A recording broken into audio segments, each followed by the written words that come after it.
Another day in Unbiased Sports Talk Pod World. What's going on, fellas? How y'all doing today? Chilling, man. Chilling. What up? Another day.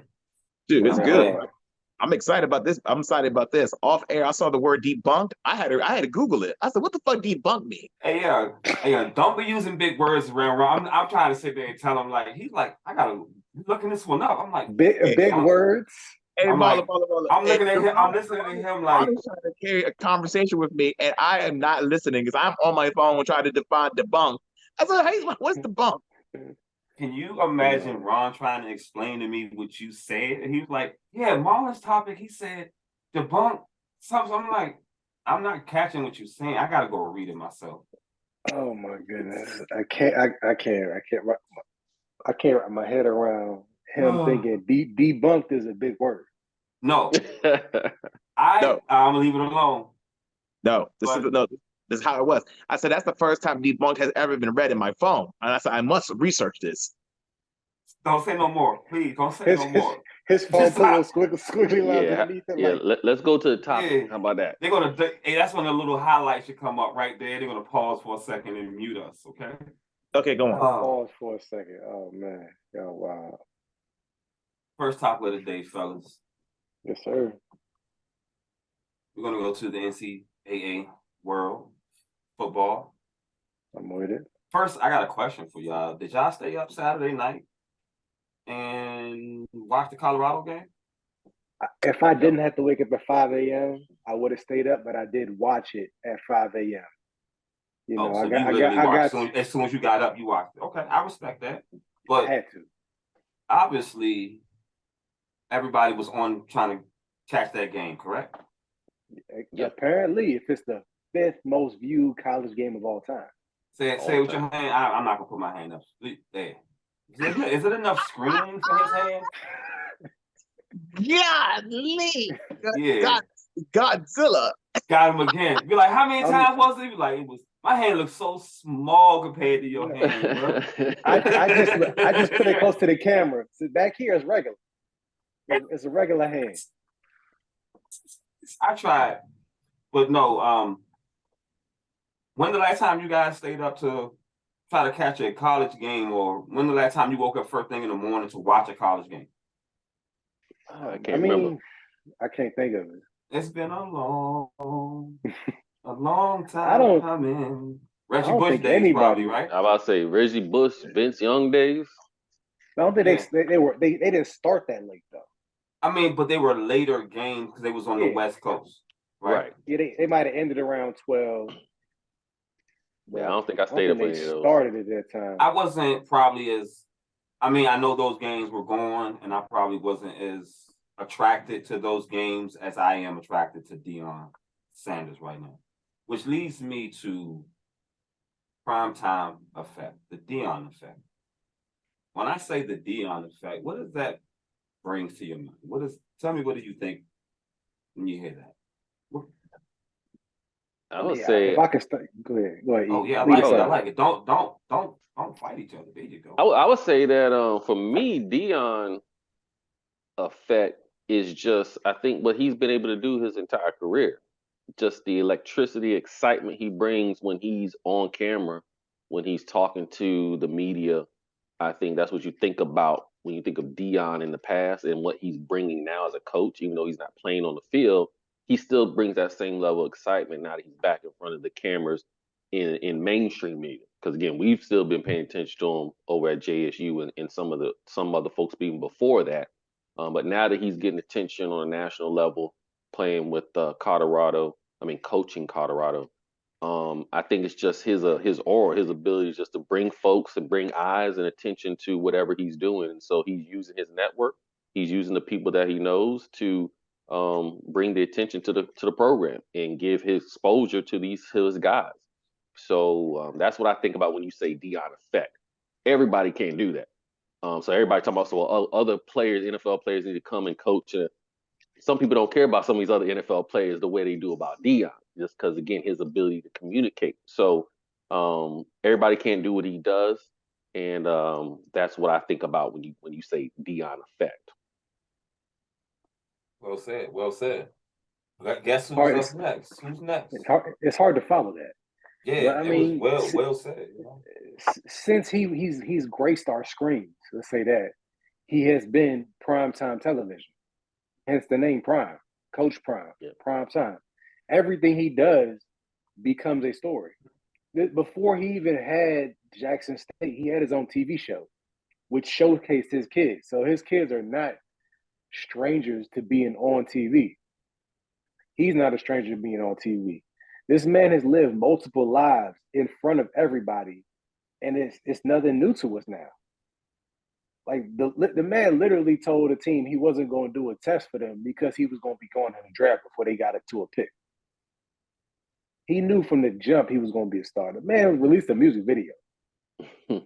Come on, man. Like, this is nothing new, but like just to see the growth in this person and just the levels he's gone through is prime TV. Like, he made Jackson State, which most people didn't know where it was, a relevant story for years. Yeah, They he didn't even still know. refer to that. He said, "Well, I said he didn't even. He had to look it up when he first interviewed. Exactly. Yeah. He made them relevant. He got them a deal. He put them on the map. They just had to continue that. But at the same time, that's a whole other story. But now we transferred down to Colorado, and literally you cannot turn the TV on without seeing Coach Prime. The man is in 60 Minutes.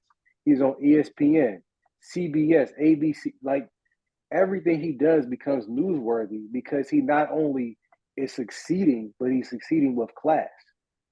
And he's also reintroducing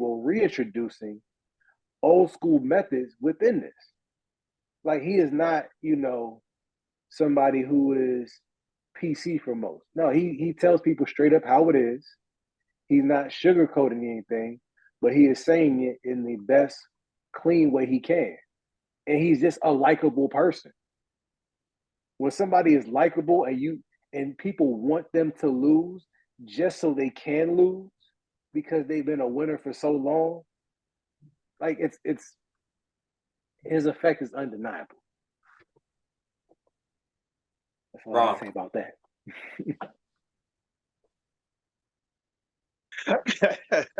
I'll keep it simple. The Deion effect is real because we find ourselves doing 3 straight episodes about the guy. We're on the 3rd episode talking about Deion. That's how you know it's effect is real. But every time certain names come up like his, the first thing I think about is the word respect.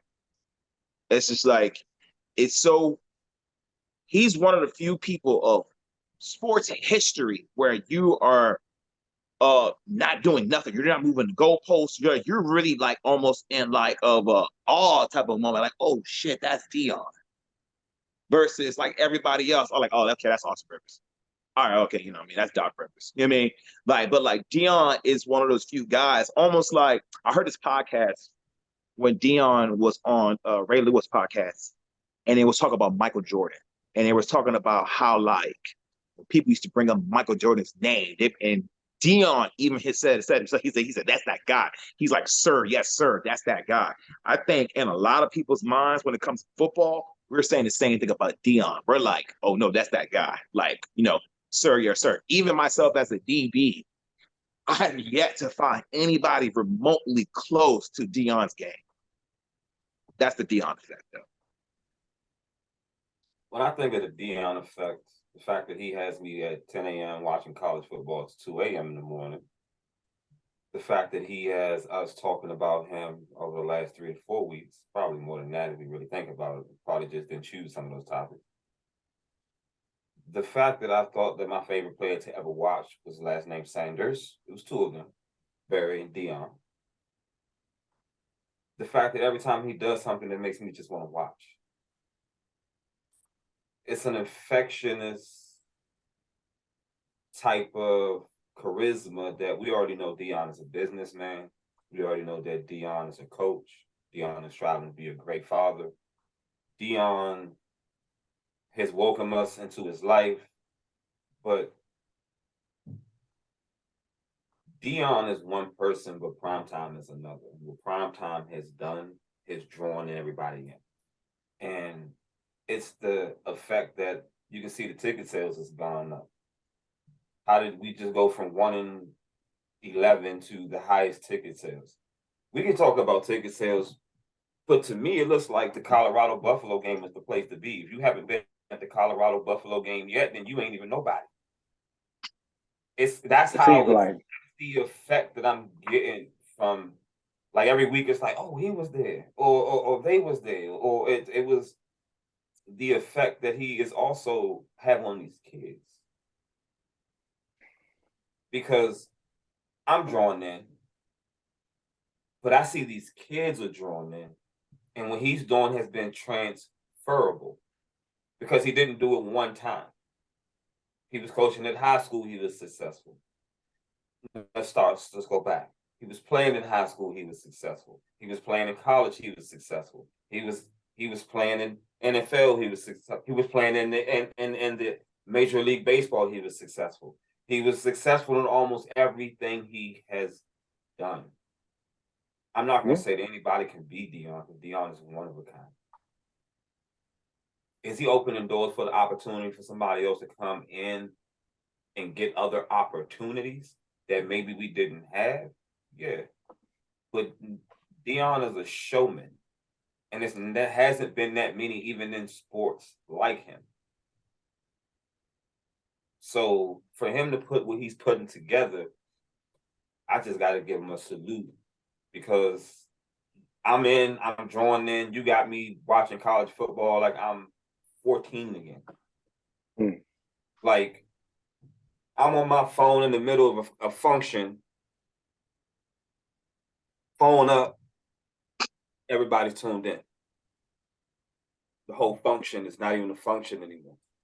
Dog, I was Colorado game. Dog, I was at a bachelor party for my man's in DC, and across the street was a hotel. My man's got this huge window, so across the street you're looking like at the other hotel. Why is it that almost every other floor you can see people watching the game? Colorado game, yeah. I was like, dog, I looked back over my shoulder and I looked back. I said, dog, come to the window. I said, they're watching the game, bro. But he had us watching a team that we didn't even know what state they was in. Facts. So, people were not checking for them. Yep. I hope that some other football players, other men of our color, our race, could try to find some type of ways of a blueprint of what Deion is doing, and from a business standpoint, a development standpoint, but a personality standpoint, he just ain't gonna be able to be duplicated. Oh yeah, I'm taking notes. Yeah, and I'll say one other thing about Deion and the Deion effect that I think some people of a different culture, we'll just leave it at that, don't quite grasp about Deion, is because they see the flash, they see the charisma, they see the talk and the way they carry themselves, and they think that they're not serious. They think they're not putting in the work behind the scenes. And that's the one thing about Deion that he's always preaching, he always does, is he's putting in the work. He's working. He's one of the hardest people in the gym when he was a player. He's one of the hardest working people now as a coach, in studying film and make sure his people are prepared. So it's not that he ain't just out here talking crap. He really is putting in the work, and he's teaching the kids to do the same. So you can have fun, you can talk your smack if you prepared and you confident in your preparation. Hey, E, don't put in all the work. Go around. I'm saying, hold on, E, don't open that door. Go open that door, because there's a lot more. There's a lot more to it. I'm just saying, because I've seen some people, because again, it goes into that to get to the Colorado State game, and old boy trying to go after Deion. No, not Deion. Number 12. Travis Hunter. Going at Travis. Again, there's a target on their back because they're getting all this attention, and some people are wishing that these boys get hurt, that they lose. You know, they're rooting against them. Yeah. Same thing back with Mayweather, right? Everybody was hoping that Mayweather lose. The same thing. It's the same thing. But they're thinking as a negatively, because they're not thinking that these guys, these young men and Deion are putting in the work and really trying to do it the right way. They think they out here just trying to be flashy and getting all this attention for no reason. I agree with you. You can do that when you put the work in. you can have a little swag when you put in the work. Because these dudes are studying film, these dudes are putting in the work in their dogs, and they got a dog as a coach, and they got great coaching, great development, great attitude, great culture. So many things I can just keep going down the list. Right. But in the Right. words of Dion, either you're gonna watch me because you love me, or you're gonna watch me because you hate me, but you're still gonna watch me. Don't watch. True. But I will say this: it is a target when you're winning, and when you put that swag and you walk a certain type of way, people want to knock your head off your shoulders, and they want to humble you because they think that you're a little too proud, which we saw in that game when Travis Hunter, they caught a cheap shot. And that comes with maybe, I've been that player before, game, free snap, talking trash, hyping my team up, and then you put a target on your back. What leads me to targeting. How do you guys feel about that play, and how do you guys feel about targeting going forward, the targeting rules? We just also saw Nick Chubb the other night with the hit by Minka Fitzpatrick. Some people believe that the hit was dirty. So what I would like to know is, how do you guys feel about targeting? Do you think we need to reassess the targeting rules, range? Seems like somebody's totally engaged in this next topic. So we would like to start off with him first. I like to start with Marlon, because Marlon a big hitter. Don't let me bring up the stories of you, Marlon. I got some stories about you, so you go ahead. You start this. Well, and the thing is, when it comes to targeting, I do it all. First, how do you feel about the hit on Travis Hunter? On Travis Hunter. Oh, that was straight up dirty, because the dude had no remorse for what he did. Like, the play is dead. I don't care what kind of momentum you have. I've seen people move way faster, sidestep, and make sure they let it know, all right, I didn't get there in time, but I was ready to knock you out. I've seen it. But have you been on both sides? Have you been on both sides of the stick? Like, meaning, like, you can understand both sides? I can understand both sides, but at the same time, if you can't hit me and it ain't dirty, you ain't deserve to hit me. It was a setup question. I knew he was going to engage in that one. You know what I'm saying? Like, if you got to hit me when I'm already relaxed because the play is over, and that's the only way you can affect me, I have no respect for you. There's nothing you can do now to earn my respect, because you wanted to catch me at my weakest moment of relaxation after the play is over, when I've let my body rest for a moment.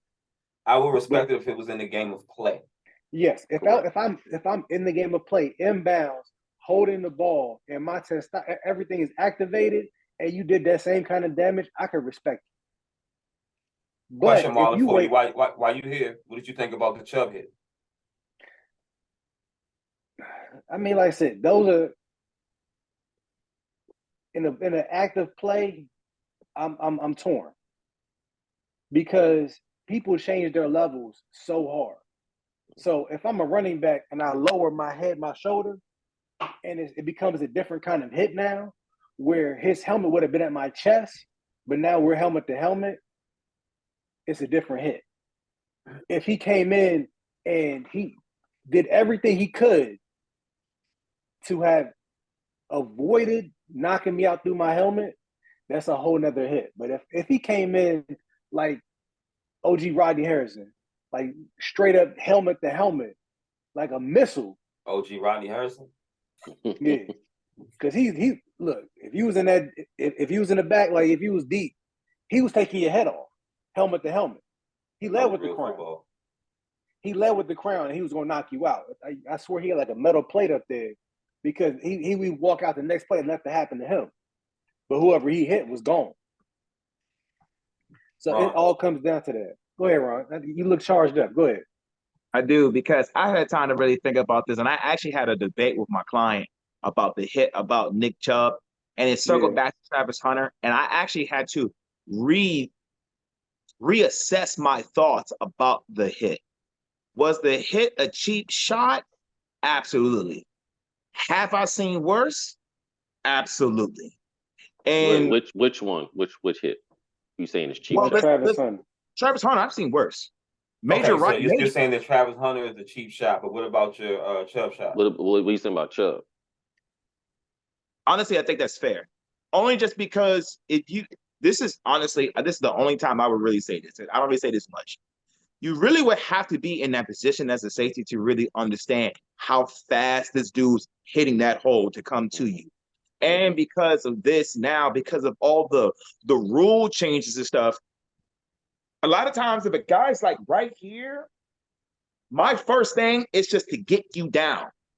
Like, I'm not really thinking about too much about how to hit you to a certain degree. My whole thing is to get you down. And so best believe, most safeties who do look like corners now, they're going to be ankle biters. And so there's a hitting drill for that. Where guys, I teach it too, in the sense of going down like this. So like I told, to answer that, and then I'm gonna answer something else too. To answer the question is this: if Nick Chubb was held up and then someone hit him low, that's a dirty shot. But when you are already in forward progress, there's nothing wrong with the shot.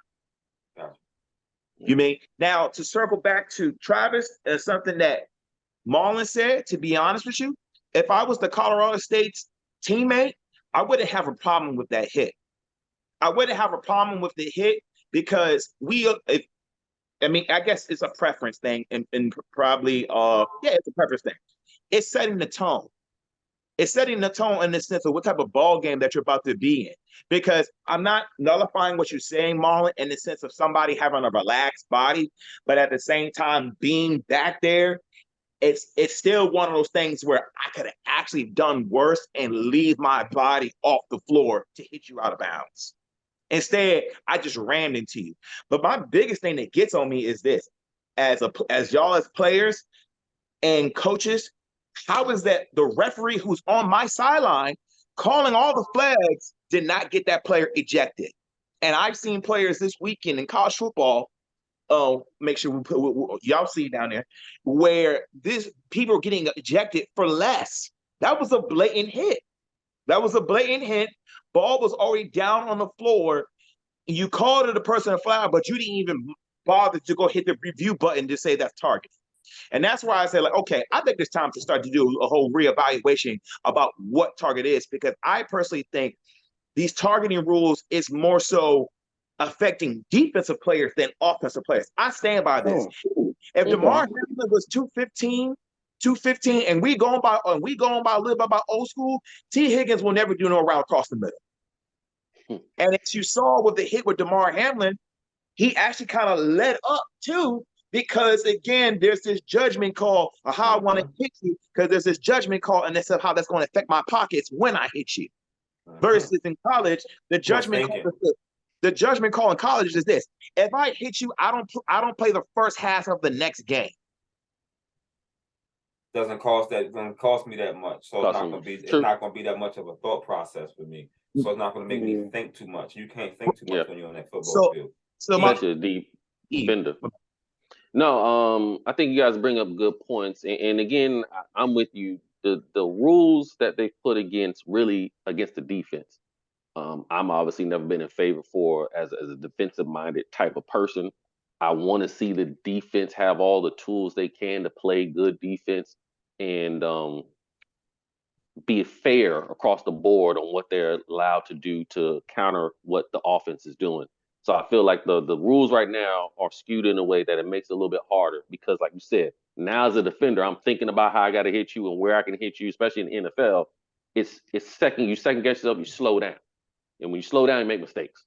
But in the case of Travis Hunter in that hit, clearly you could see him turn in and go after him. He knew the ball was already passed. He knew that Travis was not making a play on the ball and the play was dead, like we were talking about. So in that case, when you know the play is dead and you purposely go after a player, yeah, there's no room for that in the game. And I don't think that's right. So I would totally agree with you guys that is what I would consider targeting. Yes, we've seen worse.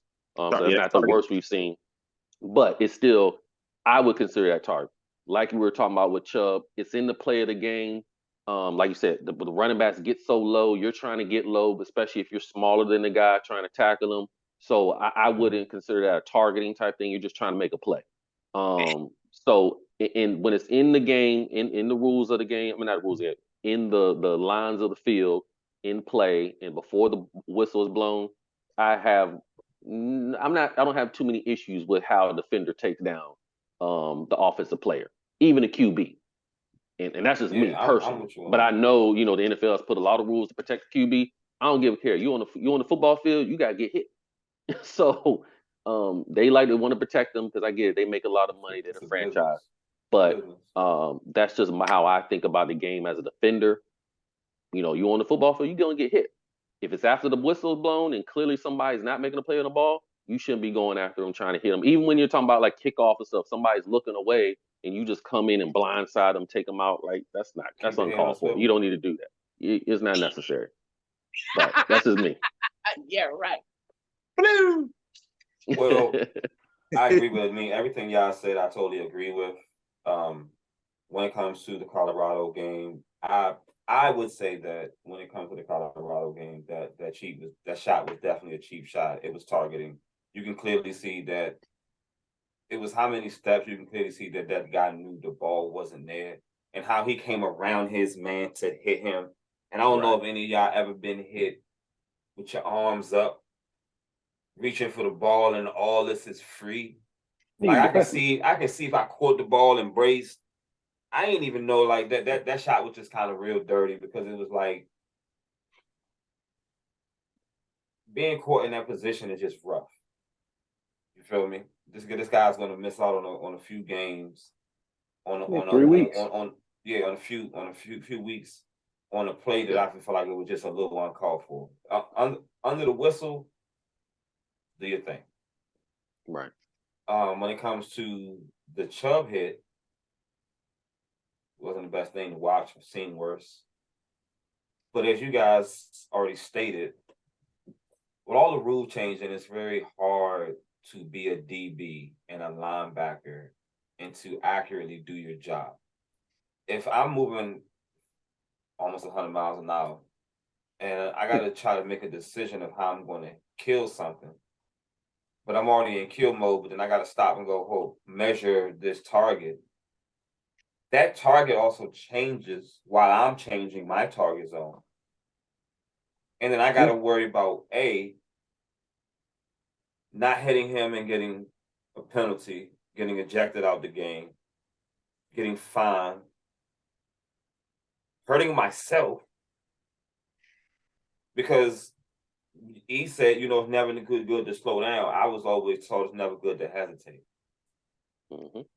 Either you do it or you don't. If I smack you, I lay off you. You feel me? But I can't try to do a little bit of both. You either get ran over or you run somebody over. So, like, that's how I look at it. But it's very hard because, who's it affecting the most? It affects those safeties, those DBs. It affects them the most because they're the ones who control and patrol the middle of the field. And in the last line of defense, who have to come up and try to stop you from catching the ball or come in and make a play from a distance. People don't understand. Being at the line, it's not the same impact if you're a D lineman. No. A linebacker and a running back now you're starting to get into, real type of collision. If you coming from a safety and a running back, which is a few meters back, with that type of momentum, it can get hectic. And I'm not about to try to sit there and try to figure out different target zones. Listen, it's either kill or be killed. We playing a sport that y'all already know when you step on that field what it is. Now, like Ron said, a cheap shot, and something is just a freak shot. It just happens. Yeah. Tough. Me, I would never want to see a star like that go. I don't want to see nobody get hurt like that. Not if you're a star, and I don't wish that on nobody. My condolences to Chubb, wishing him a speedy recovery. Hopefully that I will see him play again. Because you got it. One more thing about that too. you gotta keep this in mind too. I think a lot of times, like I think a lot of people make the same problem within games when they focus on one thing about how a ball game was lost, but you don't really look at the other quarters or prior plays. Think about it from a defensive standpoint, right? I tried hitting Javon high, and that shit hurt. I said, "Wow, I am not going high no more. I am going low because that's my best way of nullifying his progress." And then now, I got a question for y'all. The fact Do that you you said think- hitting me high and you lost the battle felt really great on that. Feel me? Anyway, I would have probably juked you, but yeah. I got a question for y'all. Do you think targeting was mostly implemented because of the head trauma or everything else? When I mean by everything else, we talk about all the other body parts. I think it wasn't just specifically for head trauma, but head trauma is a huge case in the NFL, which is concussion protocol. But I think it was just for injury safety in general. The fact that a lot of these players are getting seriously hurt coming across the middle, it's a lot of money being lost, right? Yeah, think about it. So I spent this money on this player, they come across the middle and they getting rocked. I just paid all this money for this quarterback, and you just fell on his knee, below his knee, and he's out for a whole year. We got to change this. But see, yeah. Here's the one thing that you're right, but this is one thing I was thinking about in it, like, the latest event of Aaron Rodgers.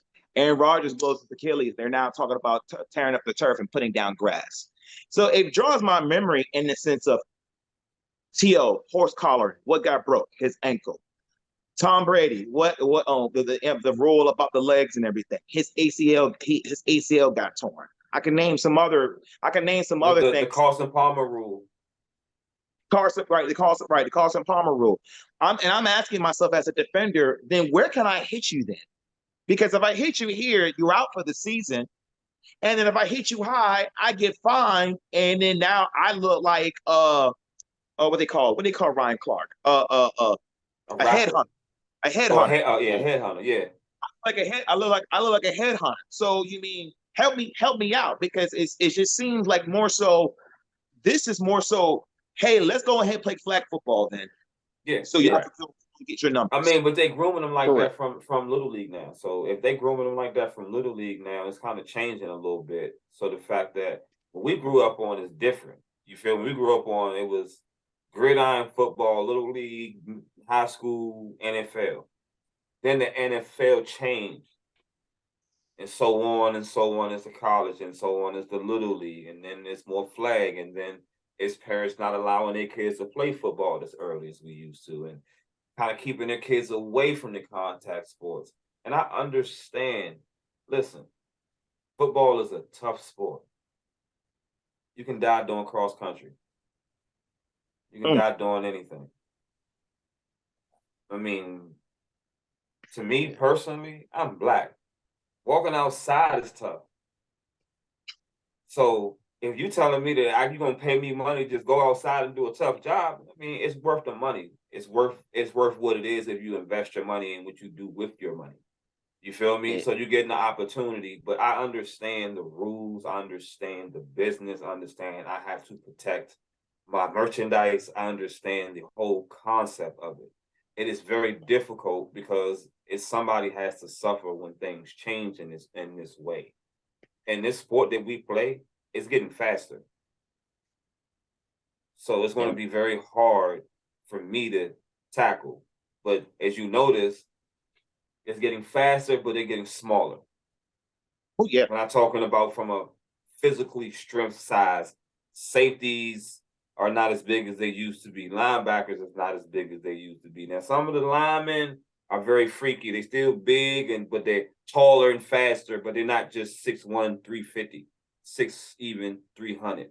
They're 6'6" and 270. You feel me? But it's just getting faster, so you got to control your market, your merchandise. So I don't think there's anything wrong with the rules right now, because what else can you do?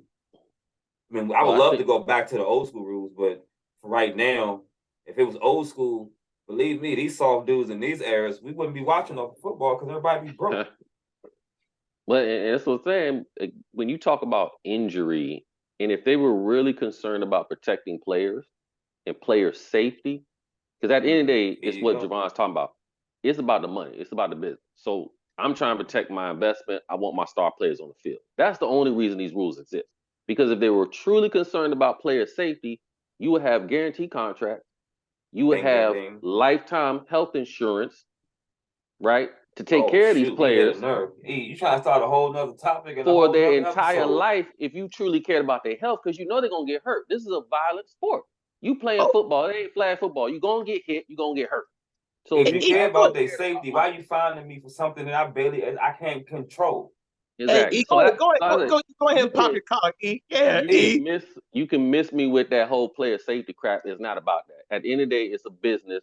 Just say what it is. We want our star player on the field. We want the quarterback on the field. We don't want him to get hurt, so don't touch him. We want our star wide receiver not to get hurt. Don't touch him. We don't give a fuck about the running backs. They can get hurt. We'll get another one. So we ain't going to pay them. That's what it is. Otherwise, you will pay all these players and you will cover their health insurance for life. Period. Drop the mic. Hey, we about to end the episode like this. Like that. Good job. Like you said, pop your collar. It's another episode of Unbiased Sports Talk. Hey, my man, he just wrapped it up very, very, very, very simple. Very eloquently. Yeah.